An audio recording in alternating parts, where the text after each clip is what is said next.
Hola, hola, ¿se escucha? Sí, Perfecto.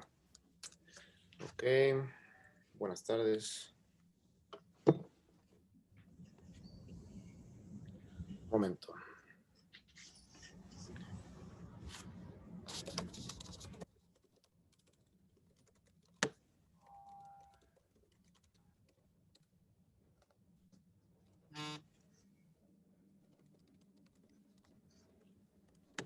Ok.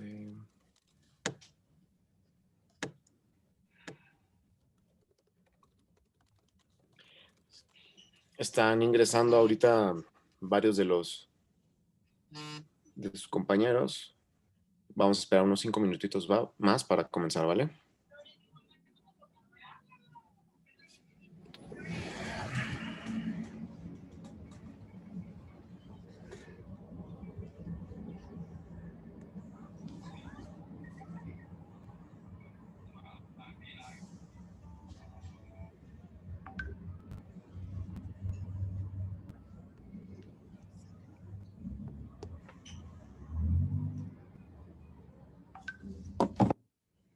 No te estoy esperando.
Hola chicos, buenos tardes a todos.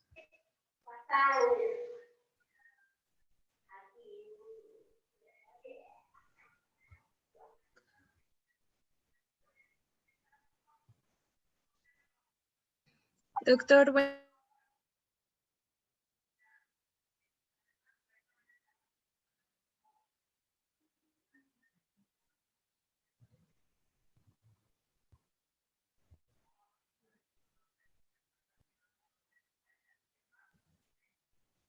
ya en unos momentos vamos a empezar.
Corazón, me está botando un agua.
Perfecto, pues buenas noches a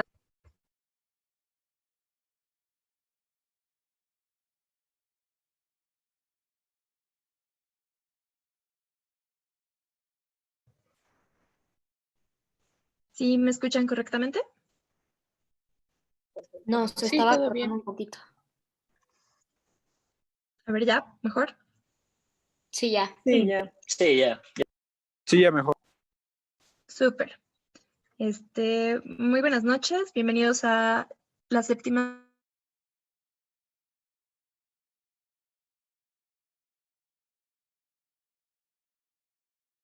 Se volvió a cortar.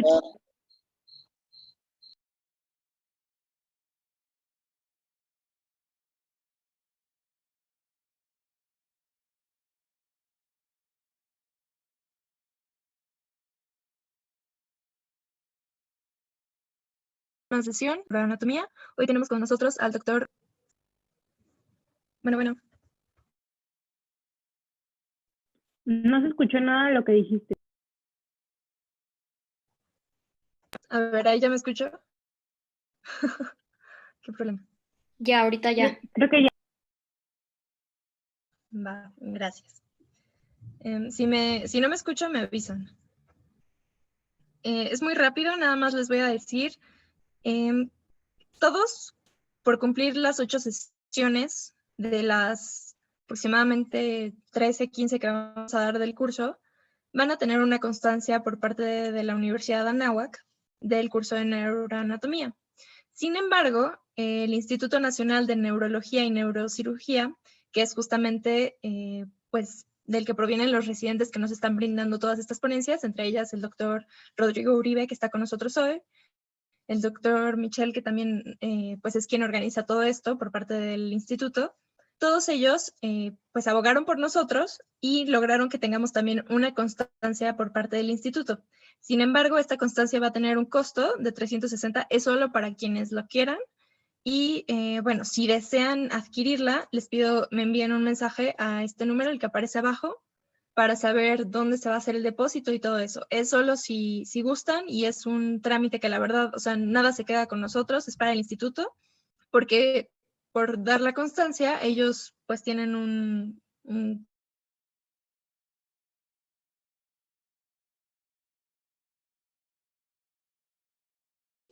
Ya se volvió a trabar, creo.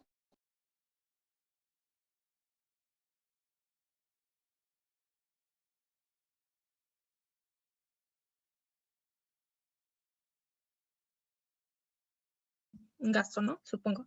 Entonces nos exigen esa cuota.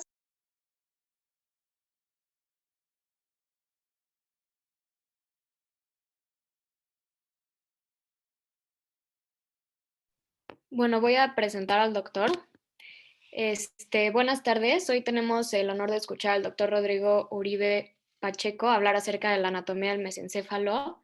El doctor realizó la licenciatura en médico cirujano en la Universidad del Valle de México y el primer año de residencia de cirugía general en la Universidad Autónoma de Querétaro, en el Hospital General Regional de Querétaro.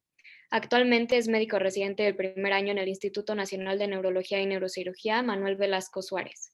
El doctor Uribe ha participado en varias ponencias en el Instituto Nacional de Neurología y Neurocirugía.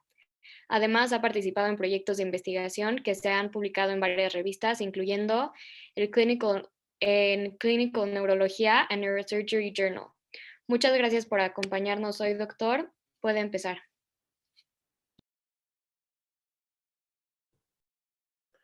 Hola, muy buenas tardes. Muchísimas gracias, Regina. Muchísimas gracias a Capítulo ANS, Anáhuac. Muchísimas gracias a Markel también por su... Reina, perdón. Regina, sí, por la invitación. Gracias por el apoyo también de parte de su capítulo con nosotros. Y bueno, sin más, empezamos. Esta es la séptima sesión dentro del seminario de neuroanatomía. En esta ocasión vamos a hablar de mesencéfalo. Tengo entendido que ya el doctor Mondragón ya habló con ustedes sobre las porciones inferiores del tallo. ya revisamos un poco de bulbo, ya revisamos también de puente. Entonces ahora vamos a ver un poquito más cercana la región, la región superior, que viene siendo el mesencéfalo. Un punto importante a considerar del mesencéfalo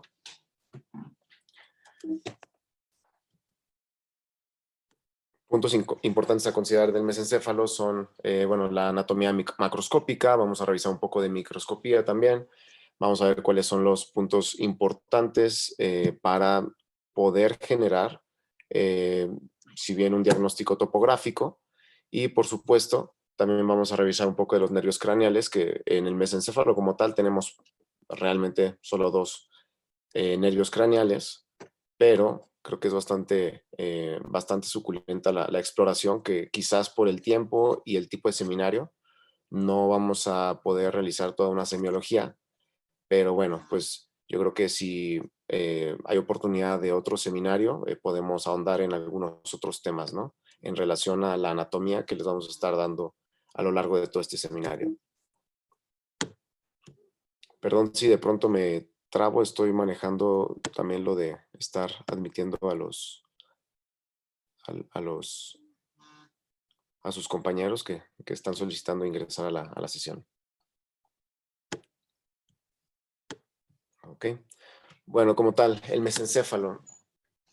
El mesencéfalo es importante también considerar que dentro de la embriología tenemos vesículas, y de las 3 vesículas, la vesícula media es la del mesencéfalo, y es chistoso que la única región embriológica que no cambia de nombre desde su creación, desde su neuroembriogénesis, es precisamente el mesencéfalo. Ustedes se van al libro de embriología, ven el área de la neurogénesis y van a notar cómo mesencéfalo radica desde el inicio de la formación, y el mesencéfalo de un pediátrico, el mesencéfalo de un adulto, va a seguir teniendo ese nombre y va a tener una función de gran importancia, sobre todo tanto para el estado del despierto como para los nervios craneales en particular, asociados a la movilidad de los globos oculares. La forma del mesencéfalo es la de un trapecio, como un acueducto, con el acueducto de Silvio atravesándolo de arriba para abajo. Como se los pongo en el dibujo, básicamente el mesencéfalo es esa forma que, si lo podemos generar en proporción, pues realmente es algo pequeño, ¿no? Es de 1.5 a 2 centímetros de longitud, y es que nos va a conectar directamente el puente y el cerebelo con el prosencéfalo.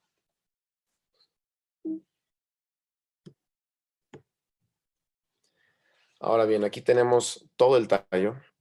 Dentro del tallo podemos, en esta imagen podemos identificar aquí el mesencéfalo. Tenemos los cuerpos mamilares. Por encima del mesencéfalo podemos identificar el tracto óptico. Y justo en la porción pontomesencefálica, que esta es la cara rostral, en la porción pontomesencefálica podemos también identificar el origen aparente bueno, más bien la imagen del origen aparente del cuarto nervio craneal. Sí, aquí lo pueden identificar. El troclear, su origen viene desde la cara posterior, y aquí viene dando la vuelta y se empieza a asomar. Así como ese, podemos identificar también aquí el tercer nervio craneal derecho y el tercero izquierdo. Toda esta porción es la que conocemos como mesencéfalo. Esta ya la revisaron. Aquí es el puente.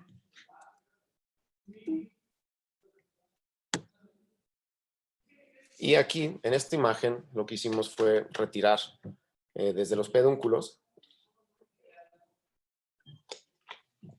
Retirar desde los pedúnculos el cerebelo. ¿Con qué intención? Con la intención de poder identificar mejor las particularidades macroscópicas del tallo. Esta es la cara posterior.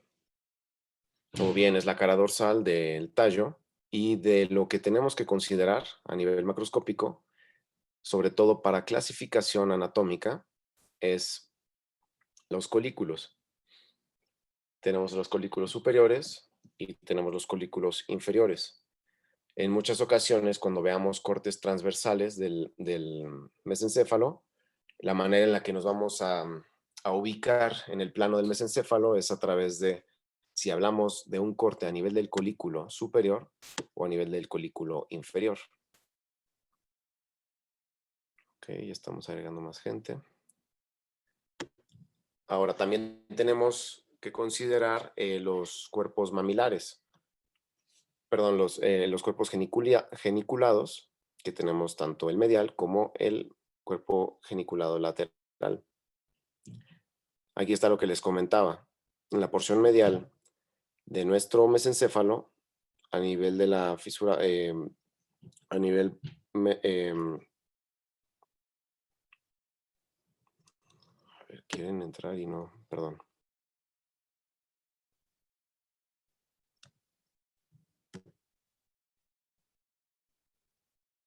A nivel medial pontomesencefálico es donde tenemos la salida aparente del nervio troclear.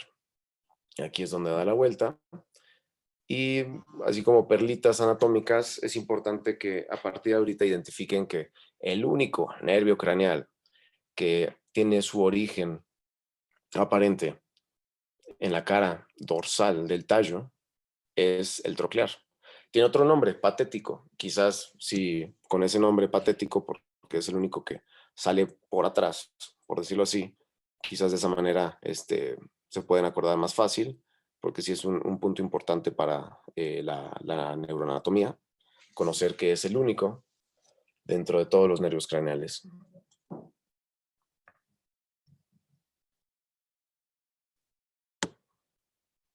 Y bueno, tenemos esta imagen que es un poquito más ilustrativa. Aquí podemos ver mejor cuáles son los límites con relación al puente, los límites en relación con el diencéfalo.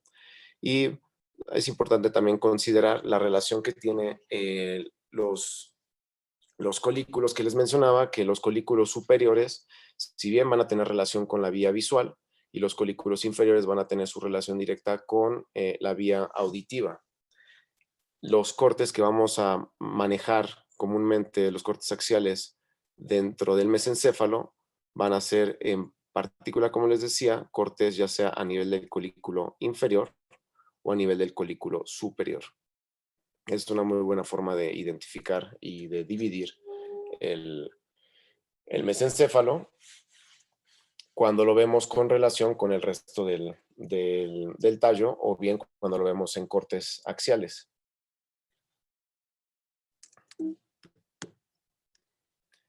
Ahora, algunos otros puntos importantes es considerar que en la cara ventral del mesencéfalo tenemos nuestros pedúnculos cerebrales.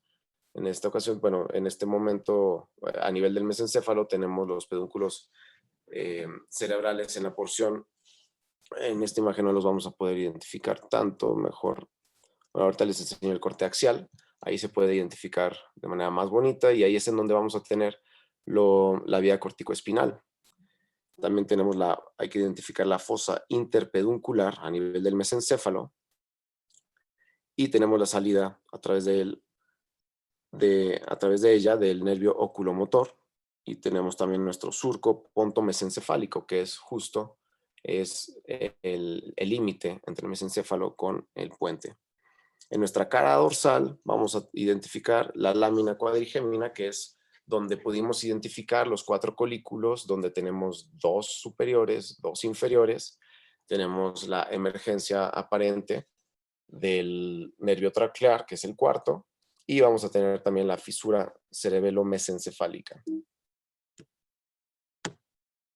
Nuevamente aquí tenemos nuestros 4 colículos, que están justo por debajo y paramedial al cuerpo, a la glándula, al cuerpo de la glándula pineal.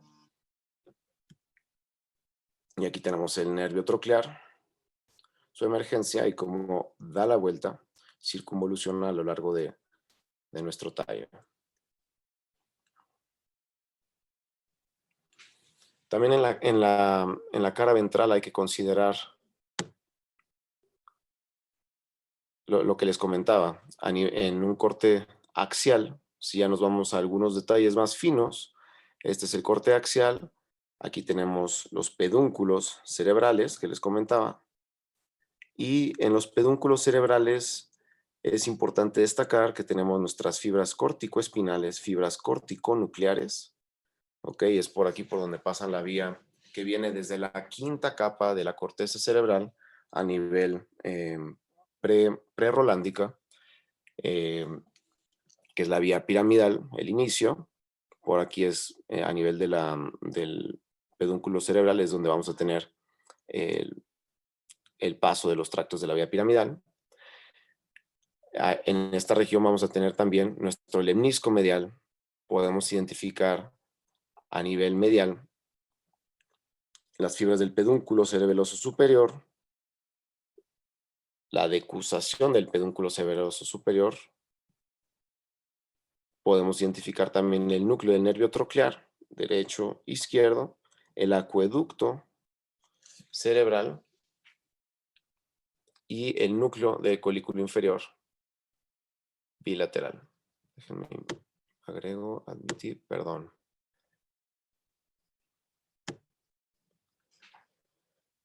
Esta imagen me interesa mucho que se queden con ella.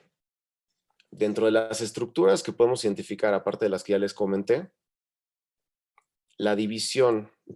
Esta imagen es una de las imágenes que más vamos a poder analizar en una resonancia magnética, sobre todo. En una tomografía quizás es un poco difícil por los detalles, pero bueno, finalmente, si conocemos cuáles son las porciones, cómo es que se divide el mesencéfalo, no vamos a tener problema. La porción que está cercana o bueno, localizada detrás del acueducto cerebral es el techo, ¿ok? Esta porción que estoy mostrando aquí se llama techo. Y tenemos después el tegmento es esta porción que se encuentra entre el techo, precisamente, y nuestra base, ¿ok? Y esta porción es nuestra base peduncular. En el tegmento, ¿qué es importante? Pues tenemos los núcleos de los nervios craneales y tenemos la vía sensitiva. La vía sensitiva que se conoce como el lemnisco medial. ¿Ok? Y a nivel de la base, participantes, admitir, ¿ok? Y a nivel de la base peduncular, tenemos en los pedúnculos cerebrales, lo que les comenté, los tractos córtico-espinal, córtico-vulvar y los córtico-protuberanciales. Ahora,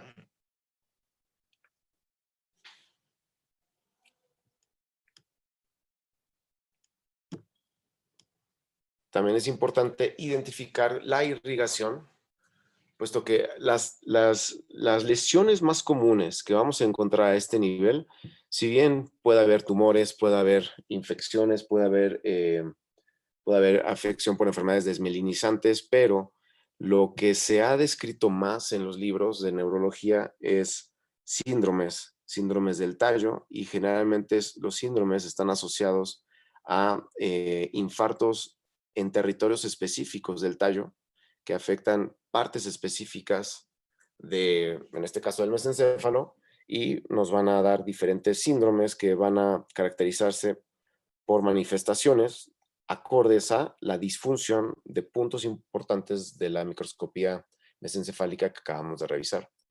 Desde luego no vamos a poder revisar por tiempo y todos los síndromes, no es el tema de esta sesión, pero creo que sí es importante que podamos identificar cuáles son las arterias que nos van a irrigar el mesencéfalo para poder en otra ocasión quizás abordar los síndromes ya con un poquito más de introducción al tema. Entonces, ya a nivel del mesencéfalo tenemos ciertas arterias que se van a encargar en porciones distintas de su irrigación. Por ejemplo, tenemos a nivel de la arteria cerebral posterior, es la que se va a encargar de la irrigación a nivel del techo. ¿Ok? también se va a encargar de la irrigación a nivel de los pedúnculos cerebrales a nivel lateral. La porción medial a nivel del tegmento del mesencéfalo generalmente está irrigada por ramas interpedunculares, interpedunculares que provienen desde la arteria basilar y desde su bifurcación.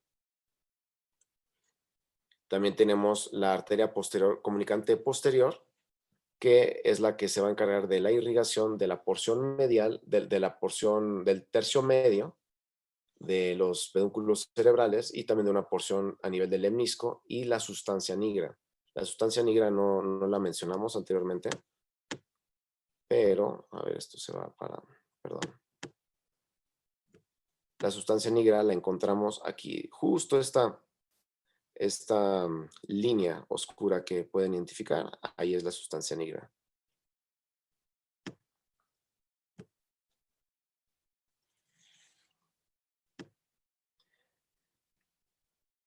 Y bueno, desde luego todas estas arterias son son ramificaciones de la irrigación vertebrovascular. El cerebro tiene dos sistemas de irrigación. Tiene el sistema anterior y el sistema posterior, o bien sistema carotidio o vertebrovascular. En esta ocasión, el tallo, su irrigación completa es por la irrigación vertebrovascular. Entonces ya sabemos que la basilar asciende a lo largo del puente y justo cuando terminamos de ascender a lo largo del puente se hace la bifurcación y comienzan las ramas principales, que en esta ocasión es bueno, ya la arteria cerebral posterior, y aquí también tenemos la SUCA, el resto de las arterias que están encargadas tanto de la irrigación del puente como del cerebelo. Del mesencéfalo, estas son las ramas principales de la basilar que se van a encargar de generar nuevas ramas que ya definimos para poder irrigar todas las porciones de nuestro mesencéfalo, que aquí ya vienen especificadas. Ok, parece que ya no hay más ingresos de nuevos participantes, entonces vamos a poder ir un poquito más rápido. Entonces, como resumen, ya tenemos aquí un corte axial, tenemos el techo o tectum, tenemos nuestro tegmento, la división puede ser a nivel de la sustancia negra, y tenemos nuestros pedúnculos. Nuestros pedúnculos que, recuerden, llevan la vía corticoespinal, corticonuclear, y también la corticopeduncular. Algunos otros temas importantes a definir aquí es que el acueducto, desde luego, va a haber otra sesión en donde se pueda ver todo lo del el sistema ventricular y líquido cefalorraquídeo, pero por ahorita creo que es importante que sepamos que el acueducto nos va a llevar a la comunicación entre el tercero y el cuarto ventrículo. Y muchas veces este pequeño acueducto puede ser obstruido por diferentes causas,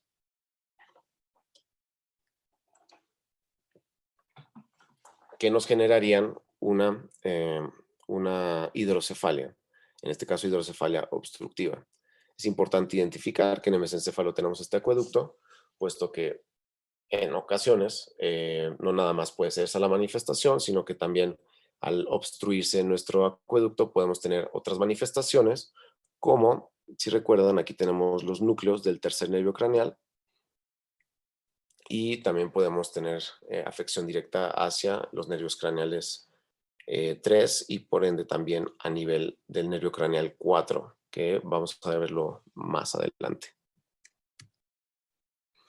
Subdivisiones que les van a ser útiles a ustedes cuando vean una resonancia o vean algún estudio en donde requieran las bases de neuroanatomía del mesencéfalo. División por colículo inferior, división por colículo superior. Eso es básico. A partir de entonces, ustedes cuando estén en el colículo inferior van a poder tomar en cuenta que en ese corte, si encontramos una lesión, esa lesión es probable que pueda afectar nuestro núcleo del troclear. Así también, a nivel de colículo inferior, vamos a tener la decusación del pedúnculo cerebeloso superior. El cerebelo cuenta con 3 pedúnculos, el superior, el medio y el inferior.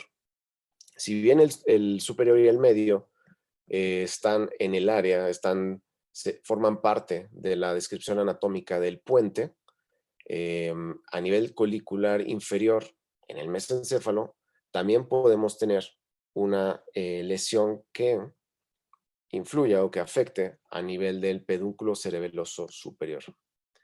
Ahora, en el colículo superior tenemos a ese nivel los núcleos rojos, ahorita vamos a ver dónde están, y también tenemos los núcleos del tercer nervio craneal y la comisura posterior. Entonces, como les comentaba, tenemos aquí la vía piramidal. Estamos a nivel cortical, en la quinta capa de la corteza cerebral. Viene nuestra primera neurona motora. Aquí viene la corona radiada. De la corona radiada nos formamos a la cápsula interna. La cápsula interna pasa a lo largo de los núcleos basales. Y pasamos nuestra porción diencefálica y llegamos a el tallo. Aquí todo esto es nuestro tallo. Nuestra primera porción es el mesencéfalo y en el mesencéfalo, como les decía, la vía córtico-espinal va a pasar estrictamente en el tercio medio de nuestro pedúnculo cerebral. ¿Ok? Esto nos dice que si nuestra lesión a nivel del mesencéfalo está en el pedúnculo cerebral, pues seguramente vamos a tener una afección a nivel piramidal, una afección motora, y va a ser contralateral la manifestación a la lesión. Y ya posteriormente desciende a lo largo del puente, desciende a lo largo del bulbo, pasa por la decusación que está en la porción a nivel del bulbo, es la decusación piramidal. Todo esto se los comento deliberadamente en mi sesión de mesencéfalo, puesto que es un repaso de lo que ya vieron con Mitch, con el doctor Mondragón, en las sesiones previas, tanto de puente como de bulbo, y es una manera de integrar la anatomía que han revisado antes. Recuerden que la decusación piramidal se lleva a cabo a nivel del bulbo, por lo tanto, cualquier lesión que veamos a nivel del mesencéfalo en los pedúnculos todavía va a ser una manifestación contralateral a la lesión. Es decir,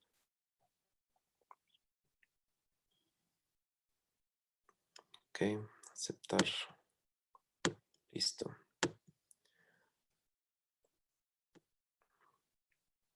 Muy bien. ¿Hasta aquí hay alguna duda? Me pueden interrumpir sin ningún problema, ¿eh? Y me dijeron que dijera Hipócrates también, que es la palabra clave.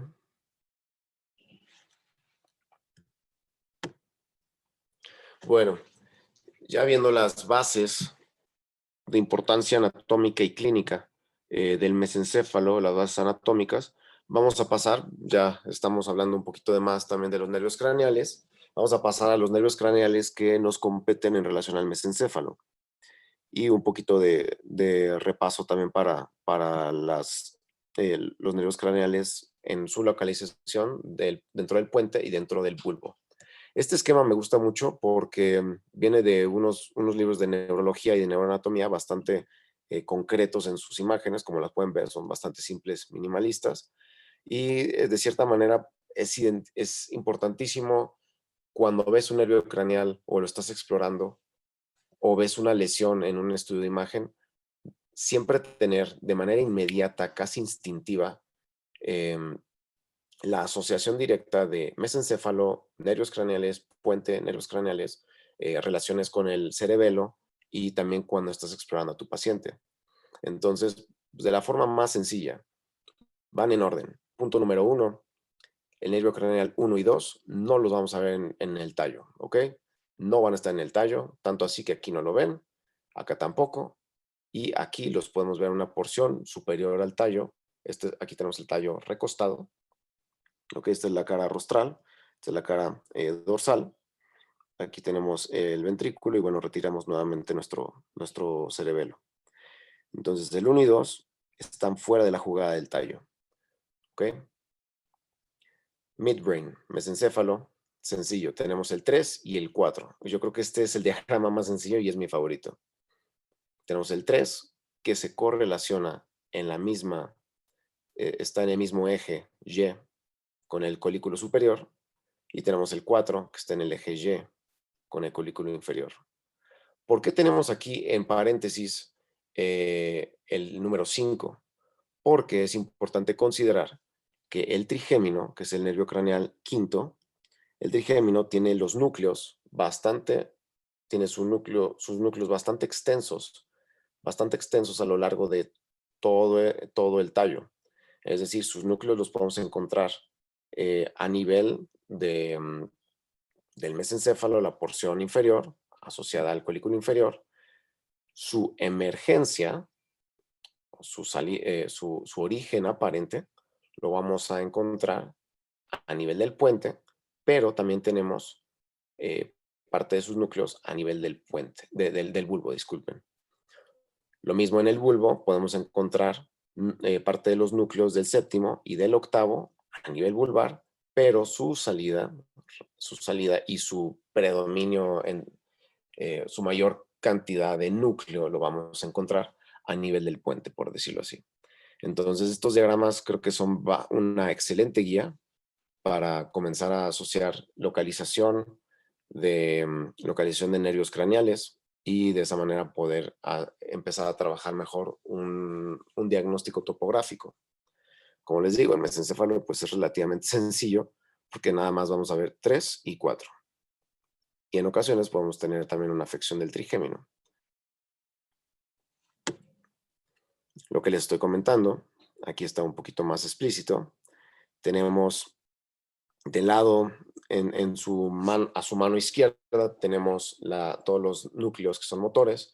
En su mano derecha tenemos los núcleos que son sensitivos. Y podemos ver aquí como el núcleo del trigémino llega a una porción del mesencéfalo, un predominio a nivel pontino, y tenemos también una porción a nivel del bulbo. En el mesencéfalo, estrictamente, solamente tenemos núcleos y salidas aparentes del tercero y del cuarto nervio craneal. Tercer nervio craneal que tiene su origen en la cara ventral y cuarto nervio craneal que tiene su origen en la cara dorsal. Hasta aquí vamos bien. A ver si no hay participantes. Admitir. Ok, ¿cómo puedo ver el chat? Porque, mira, ahí.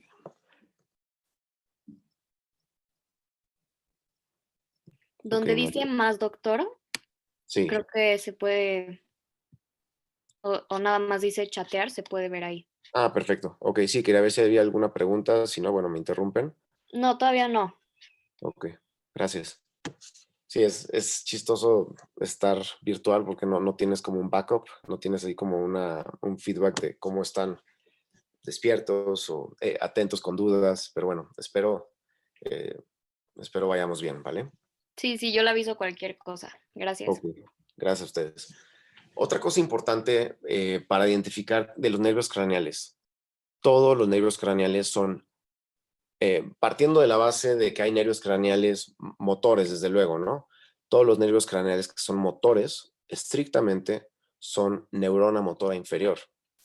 ¿Ok? Generalmente cuando hablamos de síndrome de neurona motora superior, síndrome de neurona motora inferior, luego nos vamos a las extremidades, ¿no? ¿Por qué no? Pues es como vienen los libros.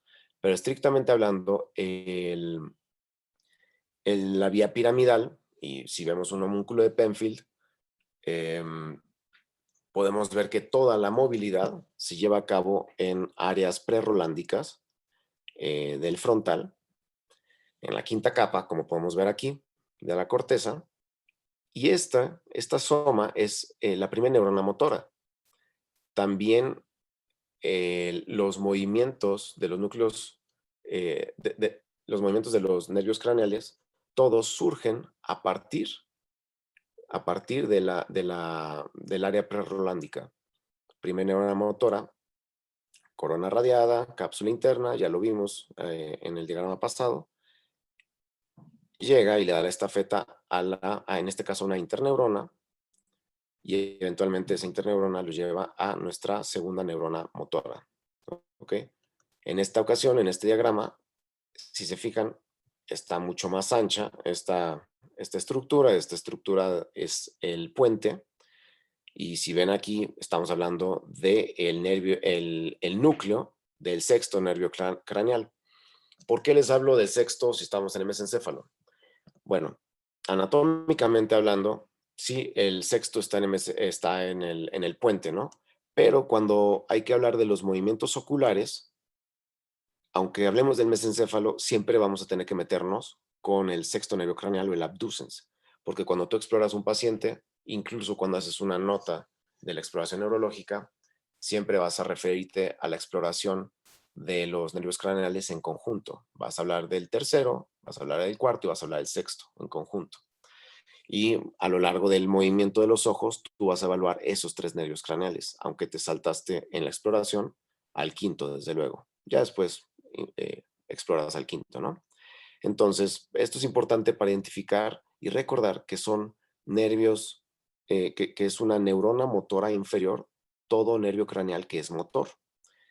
Y en el mesencéfalo, ahora sí, tenemos 2 nervios craneales, 2 pares de nervios craneales, de los que el troclear es 100% motor y el oculomotor, el tercer nervio craneal, es tanto motor como tiene su porción vegetativa o su porción simpática.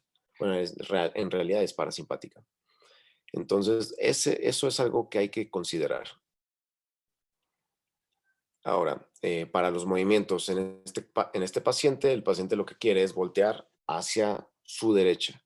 Entonces, de inicio, el movimiento surge desde la vía piramidal, llega a la interneurona y le pedimos al sexto nervio craneal que contraiga. Un momentito, perdón.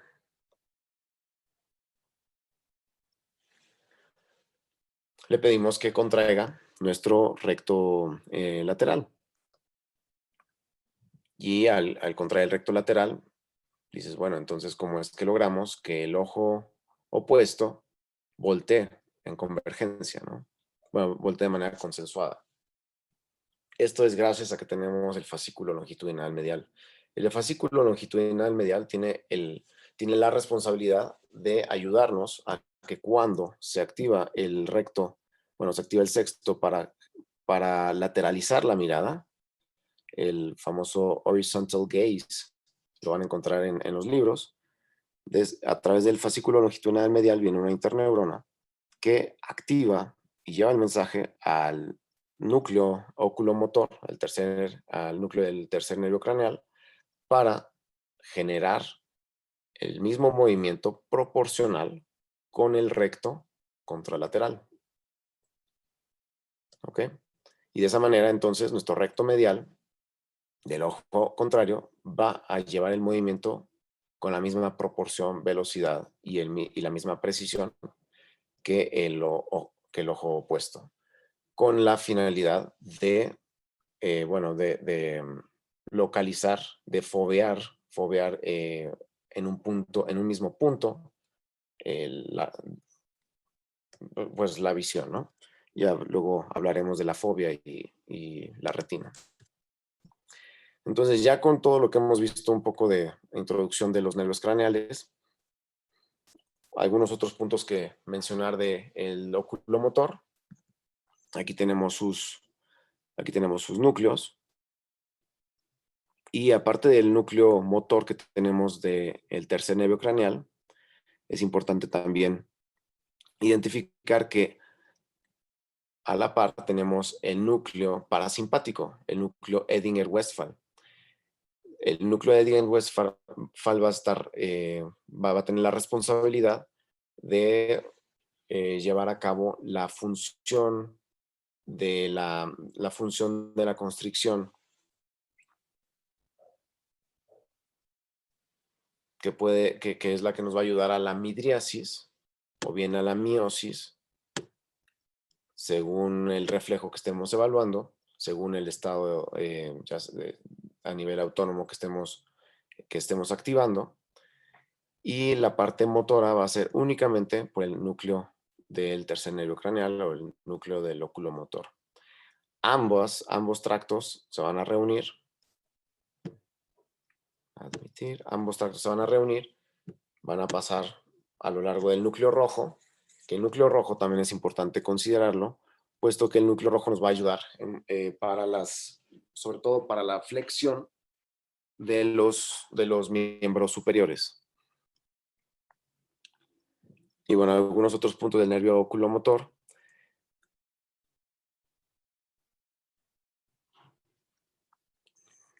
En ocasiones, cuando tenemos una lesión a nivel del mesencéfalo, a nivel medial, y tenemos tanto afección del núcleo rojo, también en ocasiones afección de la sustancia nigra, y por ende también alteración de los movimientos de los ojos, pues ya con eso podemos empezar a localizar, sin necesidad de un estudio de imagen, ya podemos empezar a localizar dónde posiblemente tendríamos una lesión o pues si no es una enfermedad sistémica o neurológica, desde luego donde tenemos una posible lesión o afección estructural orgánica dentro de nuestro cerebro.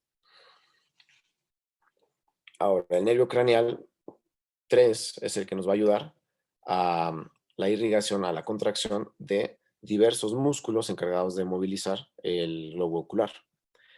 En particular, el nervio troclear solamente tiene la función de contraer un solo músculo.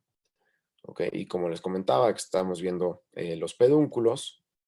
Esta es la cara ventral, esta es la cara dorsal, y a nivel del colículo inferior es en donde tenemos la emergencia de nuestro núcleo troclear. Aquí está.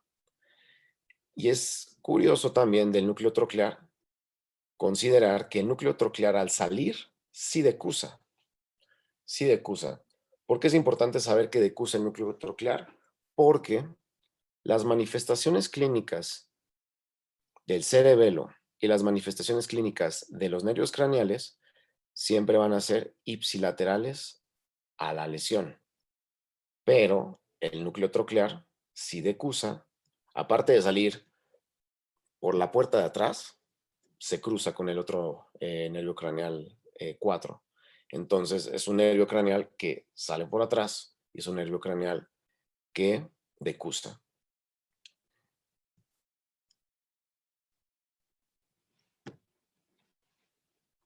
Y bueno, ya nada más como recordatorio, siempre hay que considerar el sexto está a nivel pontino y el sexto va a tener en gran parte la responsabilidad de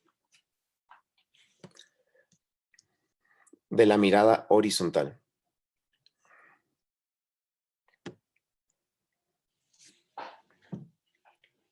Otro punto importante del tercer nervio craneal que no quería comentarles ahí hasta que llegara esta imagen.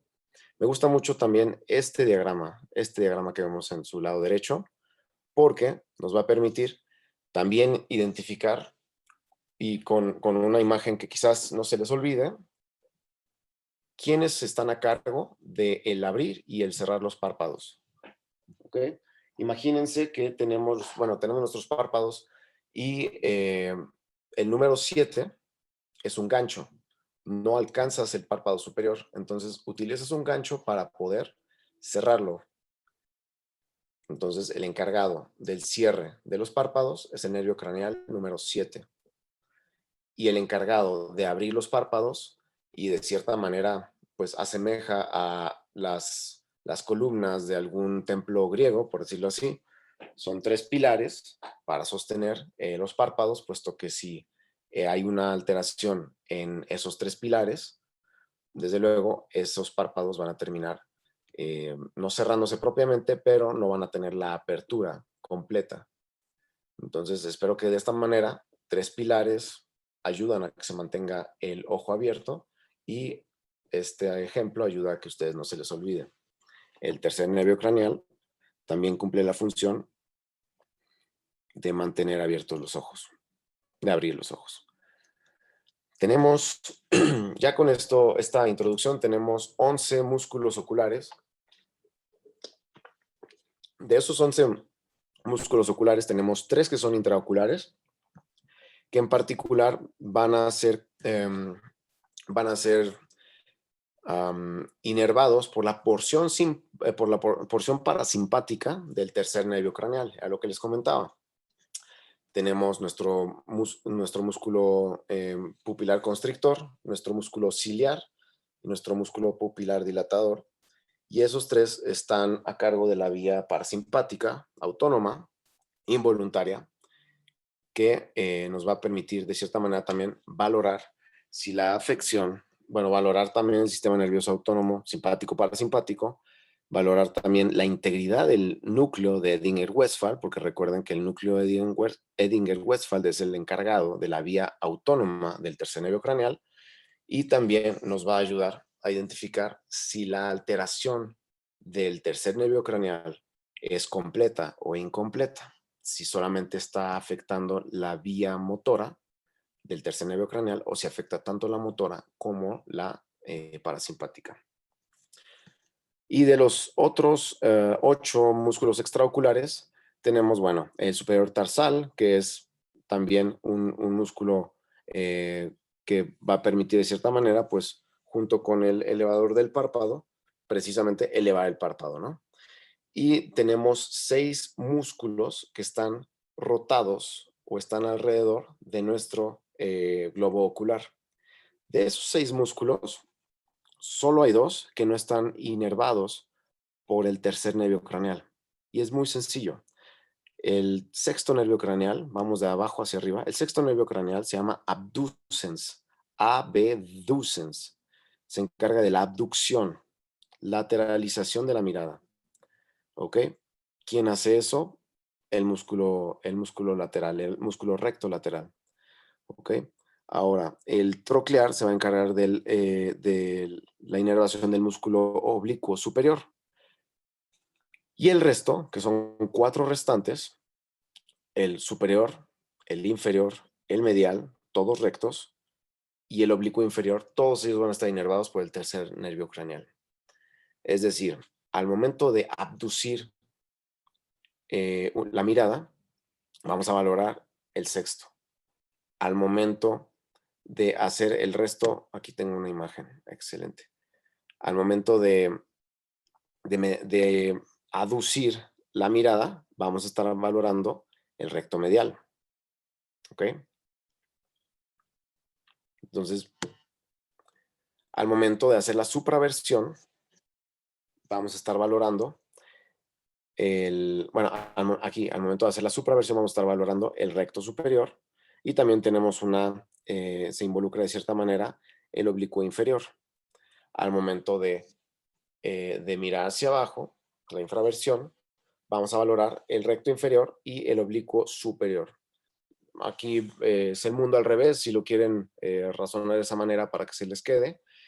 Cuando se activa el oblicuo inferior y cuando se activa el oblicuo superior, pues simplemente vean el mundo al revés. Cuando volteamos para abajo, se activa el superior. Cuando volteamos para arriba, se activa el oblicuo inferior. Ok, esta es una imagen que ya vimos en un diagrama un poco más sencillo.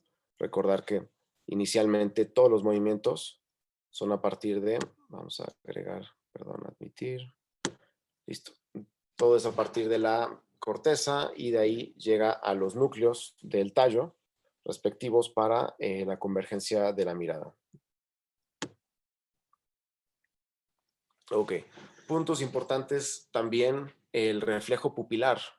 Bueno, hablar de la pupila, ya hablamos de cuáles son los músculos encargados, es la vía parasimpática del tercer nervio craneal. Antes de hablar de este diagrama, es muy importante recordarles que a nivel del mesencéfalo tenemos aquí los núcleos, el núcleo de Edinger-Westphal y tenemos luego el núcleo oculomotor. Ambas vías se juntan y pasan, y ambas vías se convierten en el tercer nervio craneal. No es como que están separadas, son un mismo nervio. Pero la porción superficial del nervio, haz de cuenta que hacemos un corte transversal como el que se puede identificar aquí en este diagrama. Hacemos este corte transversal del nervio craneal y la porción superficial, o sea, haz de cuenta que el perímetro del nervio craneal es meramente parasimpático, ¿ok? Es la vía simpática del nervio craneal y todo lo que está céntrico es la porción oculomotora, la porción motora. Entonces, eso es bien importante porque una compresión, una alteración a lo largo del trayecto del tercer nervio craneal, lo más probable es que el primero en responder, el primero en manifestarse, es la función parasimpática del tercer nervio craneal que la porción motora. Y eventualmente, cuando ya hay mucha obstrucción o mucha lesión, seguramente vamos a tener tanto afección parasimpática como afección motora. Ipsilateral, acuérdense. Ok, entonces vamos a ver un poquito de la vía anatómica de los reflejos pupilares. No vamos a entrar en tantos detalles del nervio óptico, sin embargo, pues bueno, viene la luz en el ojo, en este caso es el ojo, acuérdense que está invertida la imagen, es el ojo izquierdo. La luz se identifica a través de la retina, hay una porción, aquí está el quiasma, hay una porción que se decusa aquí, y nos vamos por las cintillas, y llega toda esa información, acuérdense, los núcleos pretectales, y a partir de ahí tenemos entonces la retroalimentación hacia el núcleo de Edinger-Westphal, bilateral. ¿Ok? ¿Por qué bilateral? Porque también hay que recordar que esto nos permite el reflejo consensual. Es decir, cuando nosotros estamos generando, bueno, emitiendo luz hacia el ojo izquierdo, que es el que está aquí, el ojo derecho va a generar también la constricción pupilar. Y eso es gracias a las interneuronas encargadas de del feedback bilateral. ¿Ok? Y a partir de ahí entonces tenemos nuestra respuesta del reflejo consensual que se va a llevar a cabo a nivel del músculo constrictor pupilar para generar miosis. ¿Ok?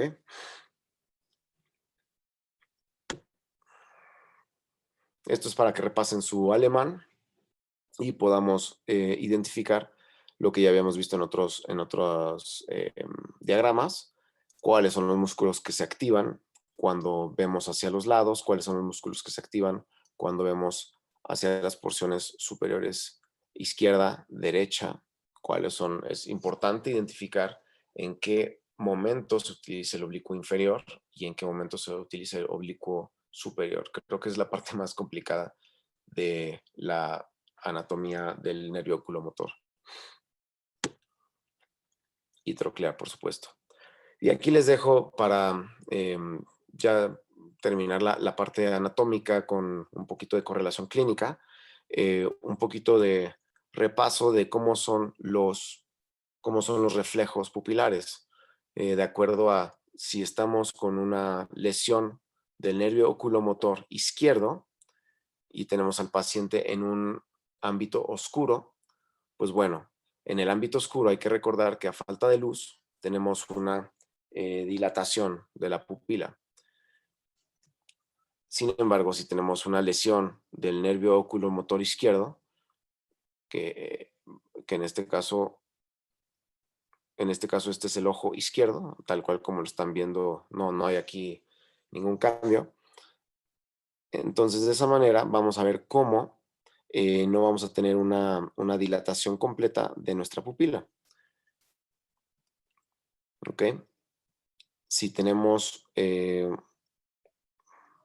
no, creo que sí sea un cambio, disculpen. La alteración es en este ojo que les estoy mostrando. Entonces, tenemos al paciente a oscuras y tenemos una dilatación bilateral, de cierta manera, menos en el ojo derecho. Y cuando el paciente está viendo en luz ambiente, nótese que no vamos a tener una constricción de la pupila, vamos a tener la pupila midriática y esto se va a conocer como anisocoria. Al paciente le vamos a emitir luz directa y la pupila no va a hacer constricción. Sin embargo, tenemos funcional la vía óptica que nos va a dar la retroalimentación. Es que no se ve el cursor, aquí está.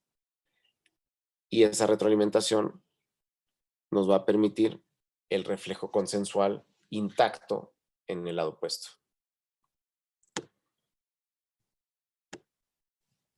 Se movió, perdón.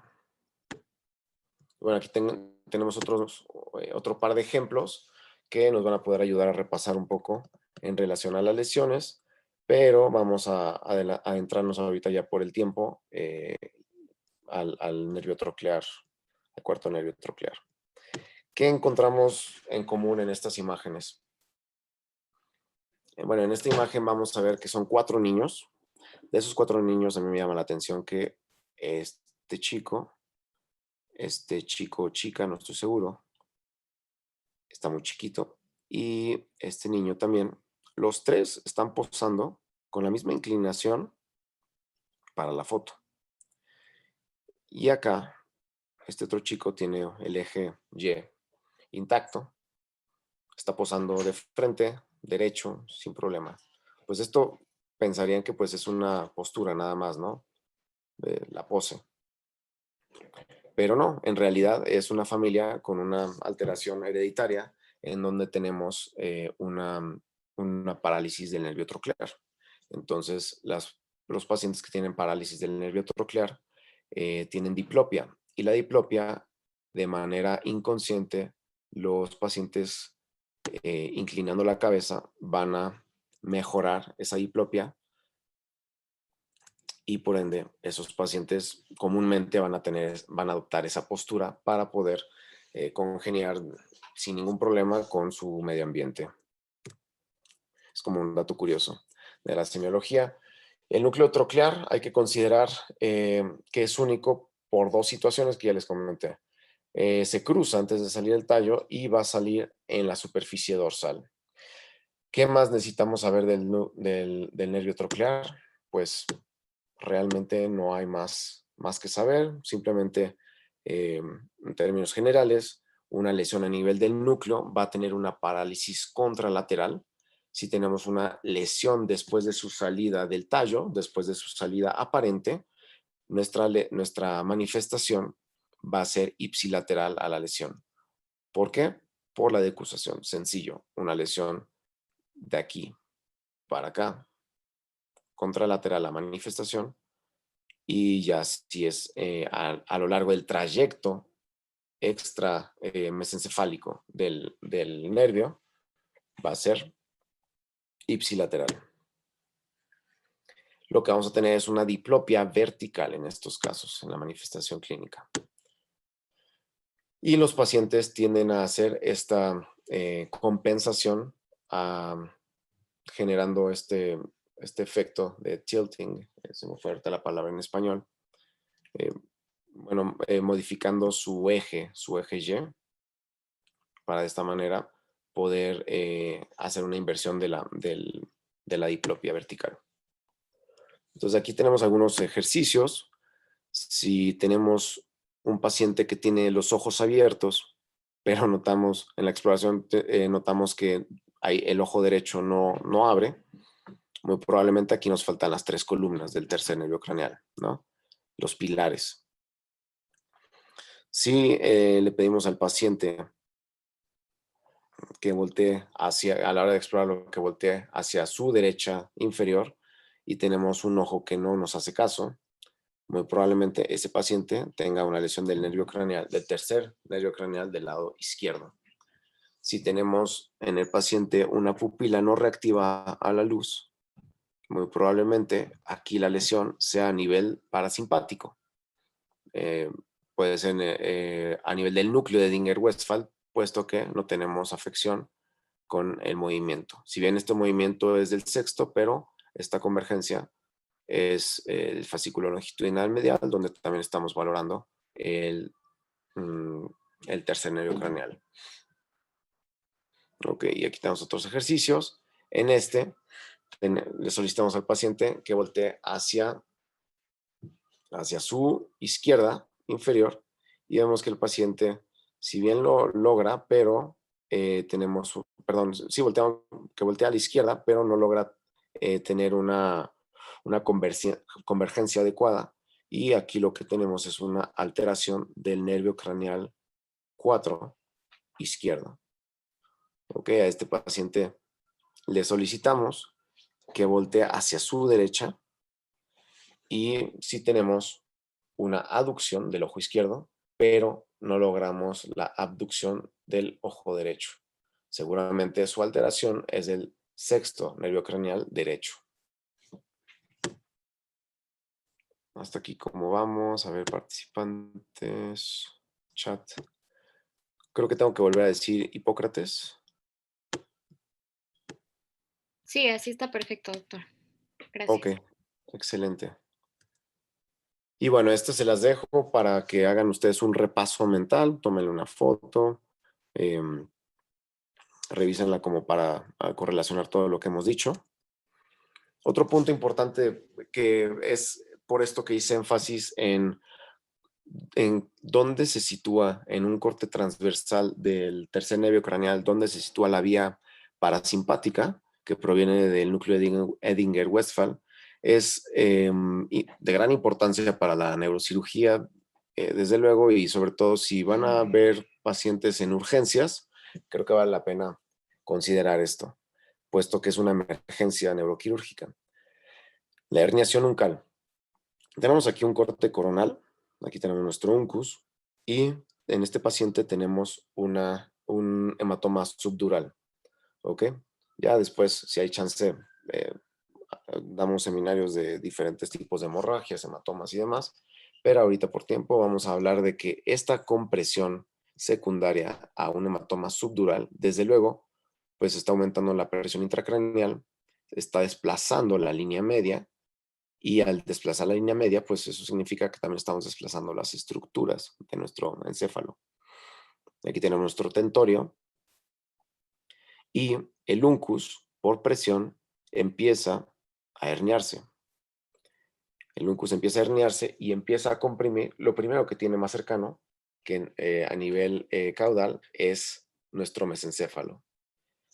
Y si podemos identificar, aquí tenemos nuestro tercer nervio craneal. Aquí tenemos nuestra basilar, aquí tenemos la cerebral posterior, aquí tenemos la suca y aquí tenemos nuestro tercer nervio craneal.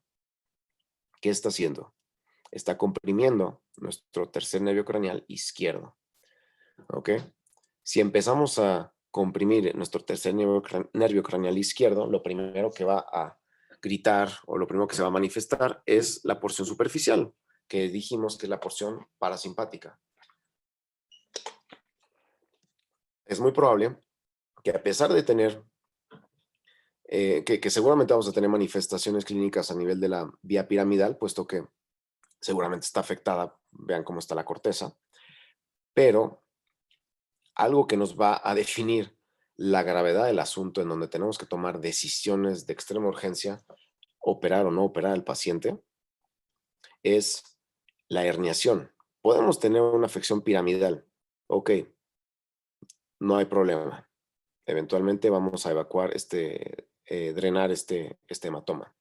Pero si nuestro paciente empieza a manifestar una midriasis ipsilateral, es decir, una pupila dilatada del lado izquierdo, del ojo izquierdo, entonces ahí hay que tomar acción quirúrgica, obviamente si no está contraindicada la cirugía, porque ¿qué pasa después de esto? La herniación uncal va a llevar a un compromiso con deterioro rostrocaudal y eventualmente la vida del paciente corre bastante peligro. Entonces, un punto importante a considerar en casos de sangrados, siempre casos de sangrados o casos de desviación de línea media por tumores, por trauma craneoencefálico, etcétera, siempre es estar vigilando las pupilas, porque en el momento en el que, así se dice en el hospital, en el momento en el que tu paciente hace pupila, o sea, hace una midriasis, anisocoria, en ese momento quizás ya es demasiado tarde. Este caso lo vamos a saltar, nos vamos a ir a este. Este es un paciente que recientemente egresamos de aquí del instituto. No vamos a detallar quizás tanto en la semiología, pero sí me interesa que puedan, ya con todo lo que hemos visto, que puedan identificar en los estudios de imagen algo que para este punto ya debemos de tener aprendido, ¿vale? Es bastante sencillo, pero creo que les va a ayudar a cerrar la sesión. Es un masculino de 46 años de edad, presenta cefalea intensa de características que él no había conocido, nada asociado a sus cefaleas comunes como de cualquier persona, asociada de pronto a lo que ya por explicación nosotros identificamos como una diplopia, y que luego de mejorar la cefalea, la diplopia continúa en el paciente y se agrega una debilidad del brazo izquierdo y pérdida del equilibrio. El paciente lo abordan en otro hospital, vemos que no mejora, lo mandan con un neurólogo, el neurólogo le solicita un estudio de imagen, una resonancia magnética, y esto es lo que vemos. Y me gustaría que alguna aventurado, valientes, nos compartan qué es lo que están viendo.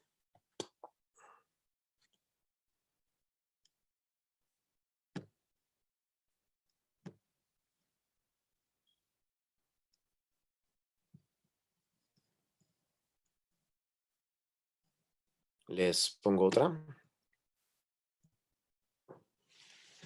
Sí, doctor, claro que sí. Por favor, pónganos otro corte. A ver, creo que hay algo en el chat. Espérenme.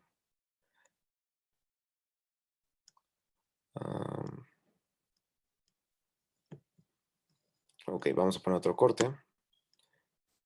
Aquí no hay respuesta incorrecta, ya saben. Igual si les queda duda del estudio, adelante.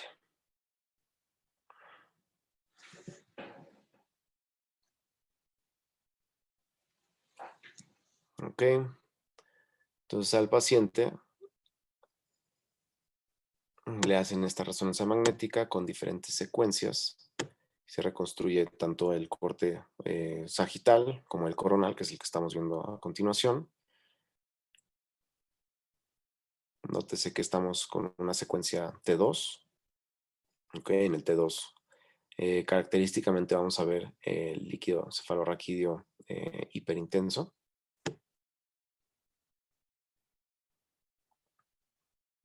Y bueno, pues la clase es de mesencéfalo, ¿no? el seminario, las sesiones de mesencéfalo.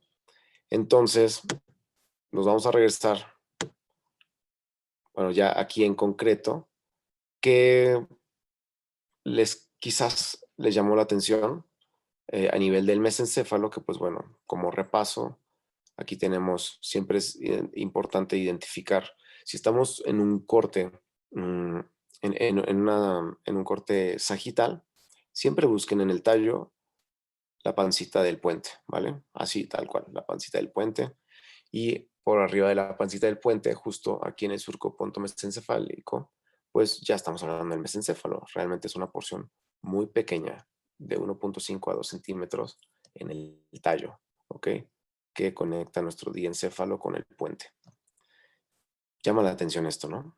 Esto, pues, pareciera que no es normal. Desde luego no es normal, ¿ok? Y en nuestro corte axial, aquí tenemos nuestro mesencéfalo, que muchas veces le ponen, así como para guiarte, lo asocian como un Mickey Mouse, ¿ok? Los pedúnculos cerebrales son las orejas de Mickey y ya su cara redondita es el techo y el tegmento, ¿vale? Aquí están nuestros pedúnculos cerebrales y, bueno, tenemos ahí algo en medio. Y aquí se hizo una reconstrucción con 3 de TOF de todas las arterias, pues vemos que no hay ninguna alteración en las arterias, pero sigue llamándonos la atención a nivel medial, a nivel del tallo, el mesencéfalo, esta intensidad, disculpen. Ok. Vamos a aterrizar esto. A ver si viendo esta imagen, volvemos a leer esto. Masculino de 46 años, presenta cefalea intensa asociada a diplopia, que luego de mejorar la cefalea, la diplopia continúa, así como debilidad del brazo izquierdo y pérdida del equilibrio.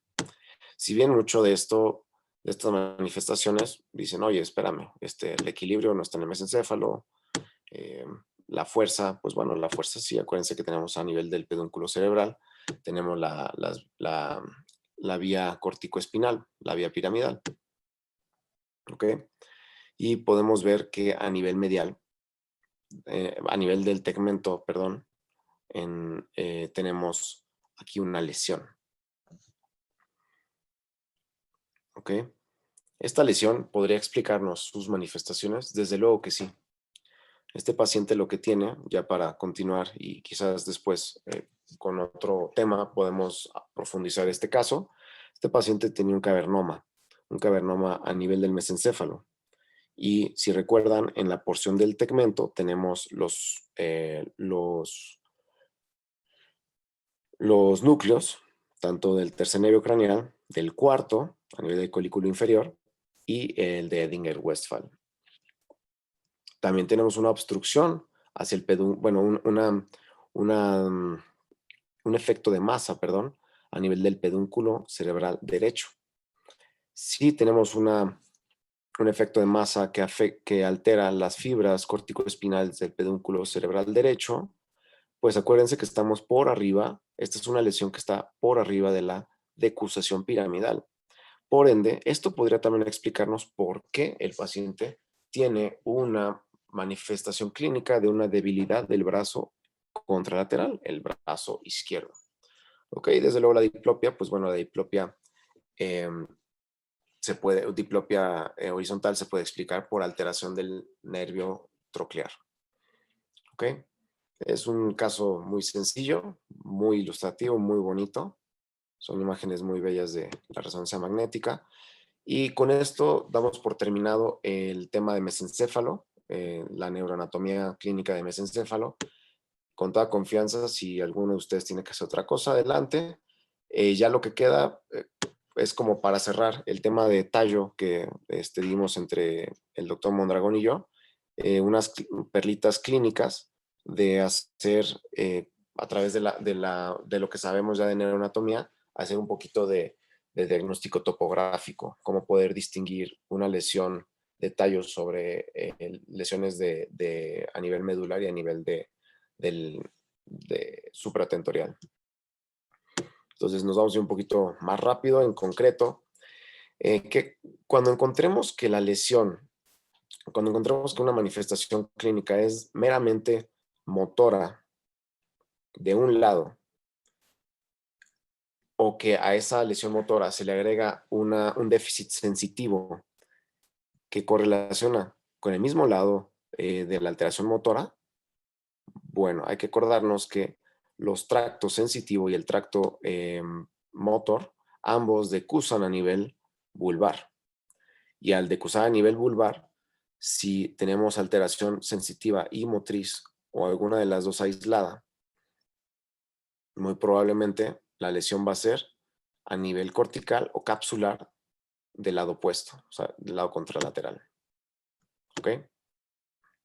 Se movió, perdón.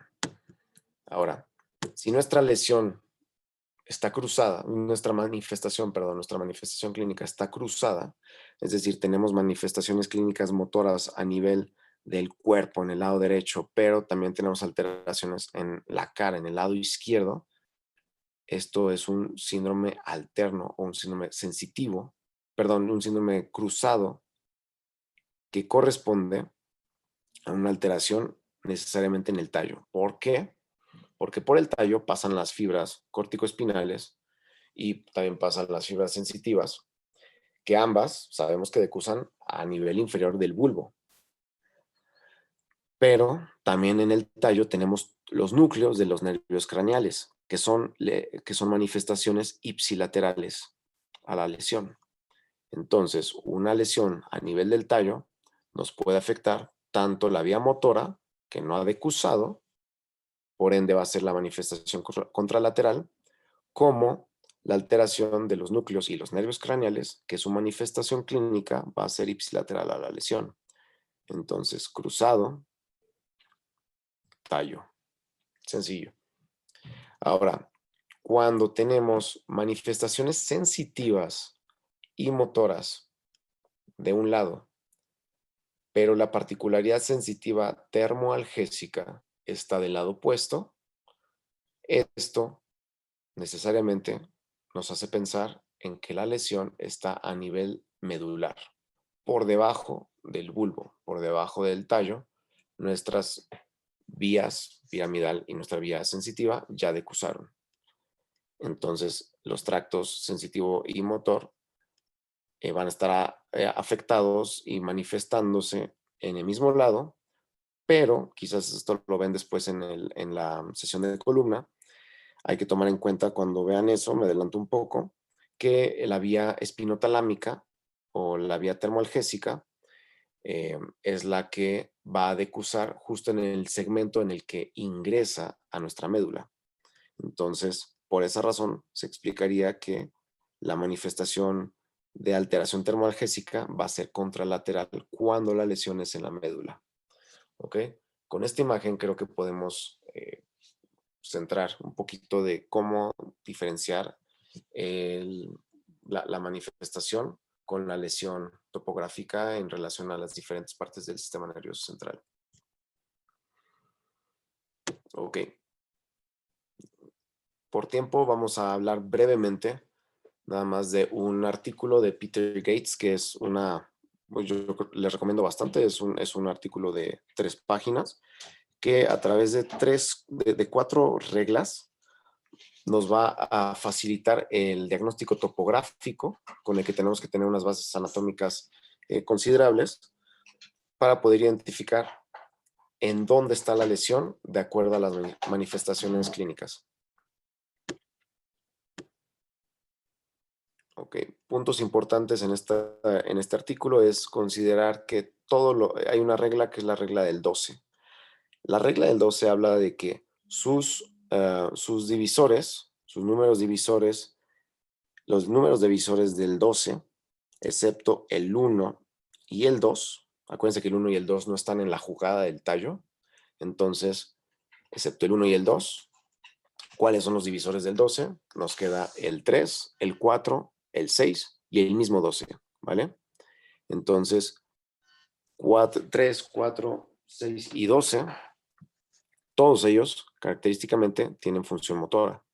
Bueno, todos ellos van a tener sus núcleos en una porción medial del tallo. Si bien no todos están en el mesencéfalo, pero nótese cómo aquí 3, 4, 6 y 12, todos están en una porción medial en el tallo. ¿Ok? Si tenemos manifestaciones clínicas asociadas a cualquiera de estos nervios craneales, sabemos que es a nivel medial del tallo. ¿Y en qué parte del tallo? Bueno, pues ya, ustedes deben de dominar. 3 y 4 mesencéfalo, el 6 está en puente, el 2 está en la médula oblongada. ¿Ok? La regla del 5. Todos los nervios craneales que se escriben con el número 5, con la V en romano, todos van a estar en el puente. ¿Ok? No, doctor, pero es que el troclear es 4 y tiene la I latina y luego la V. Bueno, todos los nervios craneales que comiencen con V están en el puente. El troclear no empieza con la V. Así que el 5, 6, 7 y 8, todos ellos van a estar en el puente. ¿Ok? ¿Cuál de ellos va a estar a nivel medial? El sexto, porque es divisor del 12. El resto no lo son. Ok, entonces van a estar, desde luego no mediales, van a estar laterales en el puente. ¿Vale? Todos los nervios craneales van a actuar, van a manifestarse de manera ipsilateral, excepto el troclear, ¿ok? El que rompe todas las reglas. Bueno. Y otras de las reglas de este fabuloso artículo, ya me la salté. A nivel medial, también vamos a tener estructuras que tienen en su nombre la letra M. Y a nivel lateral, en todo el tallo, vamos a tener estructuras que tienen incluida la letra S. ¿Ok? A nivel medial vamos a tener el tracto motor. vamos a tener el fascículo longitudinal medial, que en inglés empieza con la M. Vamos a tener el lemnisco medial y los núcleos motores, que ya aquí entramos otra vez con la regla de los 12, que ya la conocemos. Y a nivel lateral vamos a tener 4 estructuras que empiezan con S, que es la estructura, bueno, la vía espinotalámica, la vía simpática, espinocerebelar y el sensitivo, aquí está, y el sensitivo, la porción sensitiva del quinto. ¿Ok? Acuérdense que el quinto está involucrado del mesencéfalo, puente y bulbo, entonces tiene gran importancia y todo su trayecto es lateral a lo largo del tallo. Muy bien. Bueno, aquí viene un resumen, más o menos de lo que revisamos. Y creo que con esto podemos ayudarles un poquito más con su localización, de acuerdo a lo que ya hemos revisado de neuroanatomía con Michi y conmigo. Creo que ya podemos trabajar mejor nuestro diagnóstico topográfico. Si quieren revisar el artículo, les recomiendo que le den, que pongan su teléfono frente a la pantalla y creo que todavía está funcional este QR. Déjenme corroboro. Sí.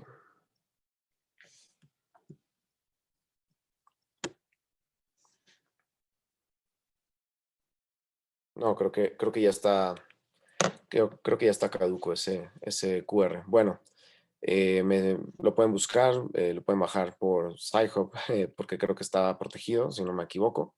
Y si no, me escriben y ya se los compartimos con mucho gusto. Este es un diagrama muy bonito del mesencéfalo. Podemos ver con diferentes figuras y colores todo lo que hemos revisado. Si se dan cuenta, ya aprendimos bastante.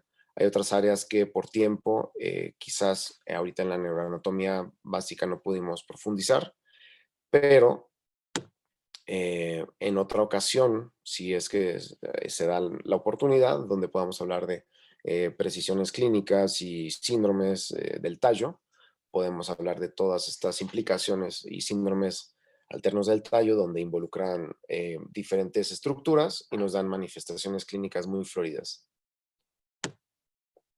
Y pues bueno, aquí está nuestro equipo de Synapse Institute, residentes de neurocirugía. No sé si hay alguna pregunta, algún comentario. Creo que no hay preguntas, doctor. Solo alguien puso que en qué número, pero no sé a qué se refiere. Ok, ¿en qué número? No sé a qué se refiere.